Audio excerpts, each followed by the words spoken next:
Good morning दोस्तों, कैसे हैं आप सब। आप सबका प्यार मिला, मुझे बहुत अच्छा मिला। आज मैं आपके लाया हूँ 26 जनवरी को बिजनेस स्टैंडर्ड के एडिटोरियल पार्ट से। यहाँ हम बात करेंगे एडिटोरियल पार्ट की। इसमें टीसीए श्रीनिवास राघवन जी ने ये एडिटोरियल लिखा है। इनके शब्दों में मैं अपनी बात आपके सामने रखूँगा। क्या ये कहना चाहते हैं, क्या हमको बताना चाहते हैं, वो मैं आज आपको बताऊंगा।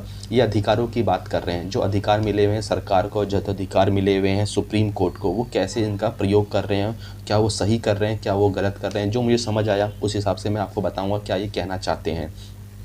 ये कहना चाहते हैं वर्ष 1951 के बाद केंद्र की सत्ता पर मतलब कोई भी सरकार आई, उन्होंने सिर्फ अपने अधिकारों का गलत ही प्रयोग करा है।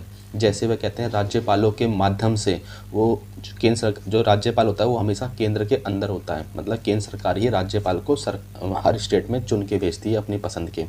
तो वो उन्हीं राज्यपाल के द्वारा वो जो बना के रखती है। और न्यायपालिका भी आजकल आप देखते हैं केंद्र सरकार न्यायपालिका में जो मनमुटाव चल रहा है, ये भी केंद्र सरकार में माध्यम से हो रहा है। क्यों? क्योंकि वो अपने अधिकारों का गलत प्रयोग कर रहे हैं, जो ये कहना चाहते हैं। जब भी सरकार से पूछा जाए कि आप ऐसा क्यों कर रहे हैं, राज्यपालों के माध्यम से आप सरकारों पर दबाव बना रहे हैं स्टेट के, तो उनका एक ही जवाब होता है कि ऐसा करने का उन्हें अधिकार है। सबसे पहले जो संशोधन किया गया था हमारे संविधान में, वो 1951 में किया गया था। उस संशोधन के जरिए संविधान में हमें जो अधिकार दिए गए थे अभिव्यक्ति की आज़ादी के लिए, स्वतंत्रता के लिए, उसमें कुछ प्रतिबंध लगा दिए गए थे, पाबंदी लगा दिए गए थे। क्या वो पाबंदी सही थी या गलत थी, ये कोई नहीं जानता, लेकिन सरकार को लगा, वो सत्ता में थे, उन्होंने प्रतिबंध लगा दिए। उस समय तत्कालीन सरकार ने वह कदम इसलिए उठाए कि ऐसा करने से रोकने वाला उन्हें कोई नहीं था।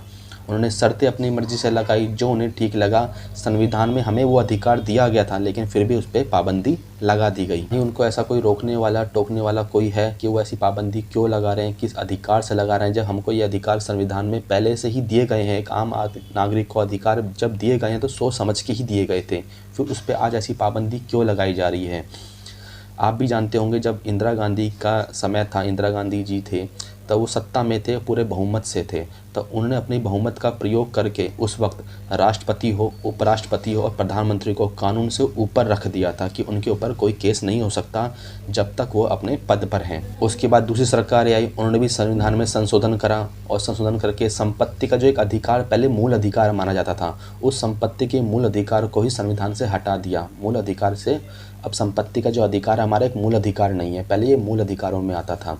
वर्तमान में सत्तारूढ़ सरकार का व्यवहार भी कुछ ये कह रहे हैं ऐसा ही है। जैसे गैर भाजपा शासित जो भी राज्य हैं, वहाँ पे राज्यपाल राज्य सरकारों को परेशान कर रहे हैं, और इधर केंद्र सरकार खुद उच्चतम न्यायालय के साथ मनमुटाव कर रहे हैं। राज्यपाल कैसे, तो आप जान सकते हैं केरल के राज्यपाल आरिफ मोहम्मद खान और पश्चिम बंगाल के पूर्व राज्यपाल जगदीप धनखड़ के बीच कितना विवाद हुआ था उन राज्य सरकारों और राज्यपाल के बीच। तो ये सब वही बताना चाहते हैं कि कैसे एक राज्यपाल जो केंद्र के लिए होते हैं, लेकिन वो राज्य सरकारों को परेशान करते हैं। जिस तरीके से उनको काम करना चाहिए उस तरीके से वो काम कर नहीं पाते, सिर्फ राज्यपाल के कारण। समस्या ये है कि राज्यपालों के व्यवहार भी परेशान करने वाले हो सकते हैं। तमिलनाडु में एक ऐसा ही उदाहरण आपने जानते होंगे, जब राज्यपाल को राज्य के नाम पर ही टिप्पणी कर दी थी। उस टिप्पणी के कारण बाद में उनको स्पष्टीकरण भी देना पड़ा था कि उन्होंने टिप्पणी क्यों करी है, वो क्या कहना चाहते हैं अब जो उन्होंने कहा था। तो उसी चीज़ का है ये सारी बातें जो राज्यपाल कर रहे हैं। इसके बाद उन्होंने न्यायाधीशों पे भी सवाल उठाया है। ये वही मैंने आपको बताया था कि ये अधिकारों की बात कर रहे हैं, चाहे वो अधिकार उच्चतम न्यायालय के पास हों चाहे सरकारों के पास हों, वो अपने अधिकारों को कैसे प्रयोग करते हैं। ये उन्होंने ये भी बताया क्या न्यायाधीश हमारे देश में ही एक ऐसा देश है जो खुद न्यायाधीश ही अपने आप को नियुक्त करते हैं।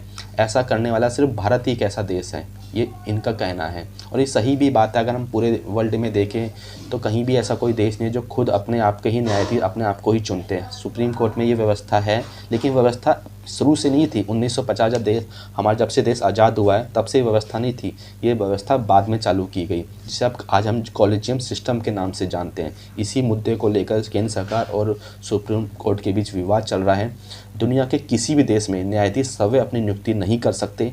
भारत में ये चलन न्यायाधीशों ने ही शुरू किया था, इसलिए वे ऐसा कर सकते थे और उन्हें ऐसा करने से रोकने वाला तब कोई नहीं था। भारत में सरकार के विभिन्न अंगों के काम करने की रूपरेखा तैयार करने के लिए ब्रिटेन की कार्य पद्धति को अपनाया गया। आप जानते हैं जो भारत सरकार में जो संविधान जब बनाया गया तो विभिन्न जो देश थे उनसे ही उनके संविधानों से, उनके वहाँ की पद्धति से हमने जो चीज़ें ली और संविधान को पूरा खाका तैयार किया गया था।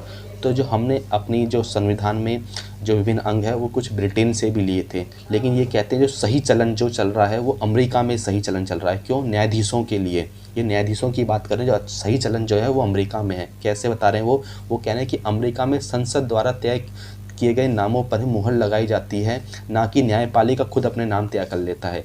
इसका मतलब ये है कि न्यायपालिका और सरकार के बीच उभरे मतभेद पर कोई भी पक्ष सही नहीं है, ना ही सरकार अपनी जगह सही काम कर रही है, ना ही न्यायपालिका सही काम कर रही है। दोनों ही पक्ष अपने अपने अधिकारों का मिसयूज कर रहे हैं।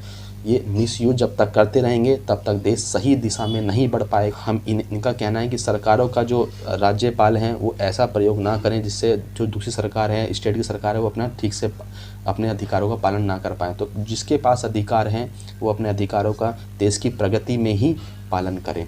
चलो कल मिलते हैं दोस्तों। जय हिंद, जय भारत। सबको 26 जनवरी की बहुत बहुत शुभकामनाएं और बधाई। बस प्लीज़ मुझे आपसे यही विनती है, आपको वीडियो अच्छी लगी हो, मैं ऐसे ही वीडियो आपके लिए लाता हूं, तो प्लीज़ वीडियो को लाइक और चैनल को सब्सक्राइब कर लेना। हम जल्दी मिलते रहेंगे।